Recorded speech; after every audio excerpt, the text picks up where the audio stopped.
Okay, here we go again on the part 2 of SCC3. Now, let's proceed to progressivism from the word progress. Ibig sabihin, may change. Kung yung pragmatism, may product, dito sa progress, may change. Now, so, yun nga, philosophical base niya, pragmatism, and the aim of education in progressivism theory or progressivism foundation to promote democratic and social living. Democratic kasi yung change, it is free. You can change on your own, you can change your community, you can change the environment. Pero hindi man literal na i-change talaga. You can be the change. So, it is democratic because it is a free thought. Changing is a free thought. Walang magpupwersa sa'yo na i-change ka unless you decide so. And also, social living. Because in changing, you need to change for the better, not for worse. Kasi, people will change for the better. But, if they change for worse, maybe para sa'yo, worst yun. Pero maybe para sa kanya, it's for his or her development. We should not judge na lang talaga the person. Anyway, the knowledge of progressivism, knowledge leading to growth and development, a living learning process. Living learning process.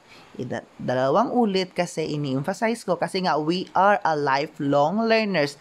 As long as we live, we are learning. Also, focus on active and relevant learning.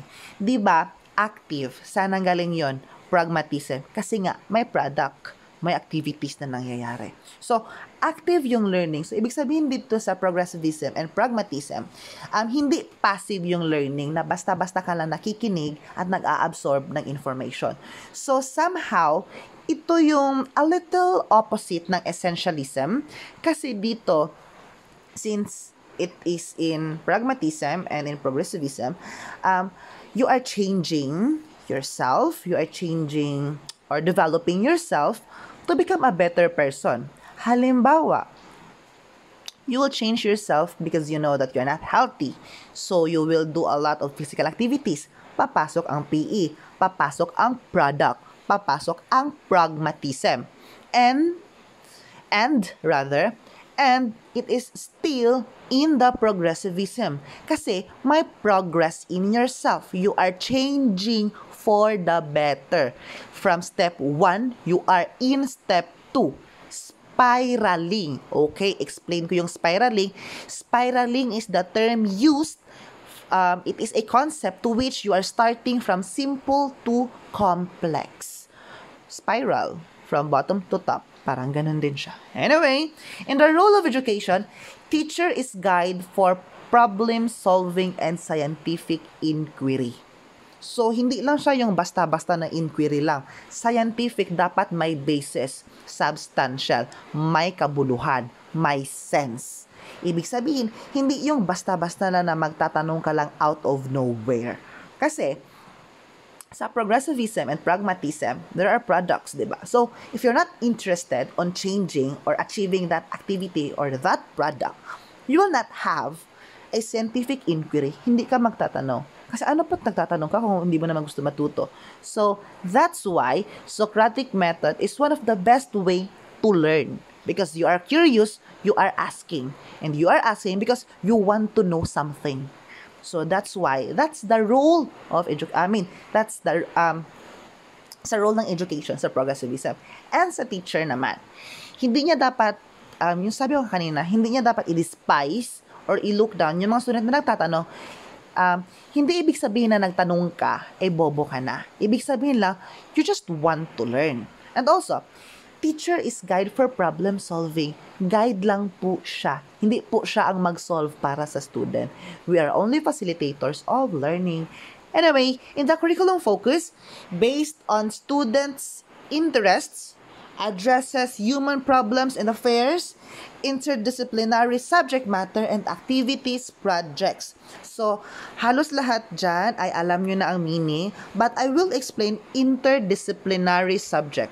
From the word interdisciplinary, ibig sabihin, one subject is connected to other subjects. Example, PE. You can connect PE in science. How? Anatomy and physiology. According to Per Henrik Ling, as the head of Royal Central Institute, PE is a science and it is the evidence that anatomy and physiology can be done without dead body. Kasi noon, dead body dapat. Anyway, so halimbawa ganon. Or, let's have PE and PLE. Paano siya? Halimbawa, they need to be fit para para makagawa, para magpanday or tawag nito, yun, para magpanday. So, kung hindi sila fit, hindi nila matatapos yung trabaho. Also, halimbawa, PLE pa rin, creativity, arts. Papasok pa rin yung mga subjects natin sa BPE. Though we are PE focused, but still, we're artistic enough to teach that. Diba? Anyway, bright lang ko ginagmay. So, let's have the related curriculum trends. Relevant curriculum, kailangan relevant siya. Ibig sabihin, kailangan may kabuluhan. Also, humanistic education. It focuses on human and radical school reform.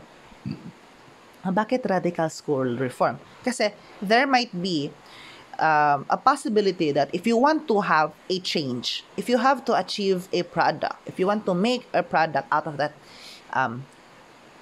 activity or something, you need to have a radical school reform. You may have a radical school reform. Or kailangan, hindi man ma-change yung school, kung hindi ma-change yung gawi ng school para ma-fit doon sa progress na sinasabi or change. Halimbawa, bullying. Kung alam mo na marami ng bully sa school, na sila na mismo ang nagsisiraan, you need to use progressivism. How? You need to change those people. How? You need to touch their heart, inspire them, or give them seminars or something, or give them counseling, or psychological therapy, or let them talk to psychiatrist. Kaya para malaman mo kung ano yung cause ng bullying. At saka, yung significance kung masosolve yung bullying. And also, in terms of pragmatism, products. So, ang magiging product nun is the peace and harmony ng school. So, parang gano'n na yung give and take. So, change, development, change for the better, not for worse. Anyway, as I will depart, I will say that nothing in this world is permanent, only constant change, but always change for the better. You may not change now, but maybe soon. Trust the process. Anyway, now, we have reconstructionism. From the word reconstructionism, reconstruction, may binubuo ka ulit. Galing pa rin siya sa pragmatism. Now, in this aim of education, to improve and reconstruct society, to educate for change and social reform.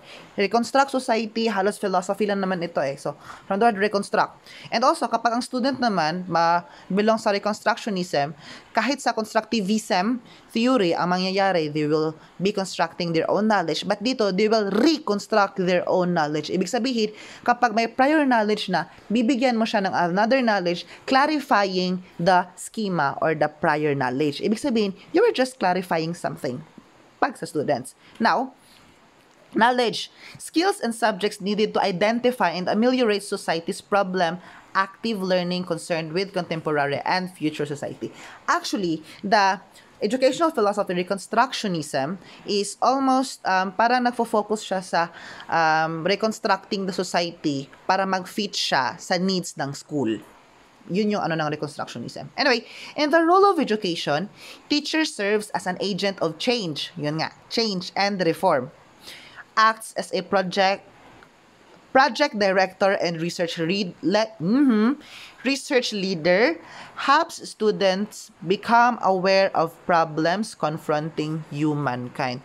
Masyado siyang socialistic ang kanyang approach ng reconstructionism. So, yung teacher, i-relate niya yung mga pangyayari sa community niya, sa kanyang lessons. And usually, ang mangyayari din yan, you will be gathering issues, indigenization or localization ba yung term niyan. Tapos, i-relate nyo or you will give a a little reflection para ma-aware yung mga students mo. So, parang ganun yung role ng teacher doon. And also, and the curriculum focus, emphasis on social sciences and social research methods, examination of social, economic, and political problems, focus on present and future trends, as well as on national and international issues. So, masyado siyang universal ethical principle kung saan you are not only thinking about the school, you're not only thinking about the curriculum, but you are also thinking about the good of the society. And then, in the related curriculum trends, the international education reconceptualism, reconcept. Ibig sabihin, may reformation na nangyayari again. And equality of educational opportunity. Ibig sabihin po dito, magkakaroon ng impact yung mga social worker. Ibig sabihin, kung alam mo na meron sa may student or may classmate ka na hindi makapag-aral kasi nga masyadong malayo yung bahay. So, if you are a student under the Reconstructionism theory or you are following this kind of theory, you will do a parang good deed para ma-solve yung problem niya. So, by that, you're not only thinking of yourself, but you're also thinking of someone na nasa community. But then, at least, kahit isa lang yung na tulungan mo, but from time to time, one step at a time, paisa-isa lang, at least may natutulungan ka. Hindi ba? Anyway, okay, for your activity, as your new mode of answering, you will comment down below your answer. Deadline will be 24 hours after video has been posted, and I will indicate it on the first comment. Okay, here's your question. Why do you think sorry for that, why do you think there are many types of philosophy sprouting from other philosophy? Ulitin ko. Why do you think there are many types of philosophy sprouting from other philosophy? So that's it for now. See you on the next topic. Farewell.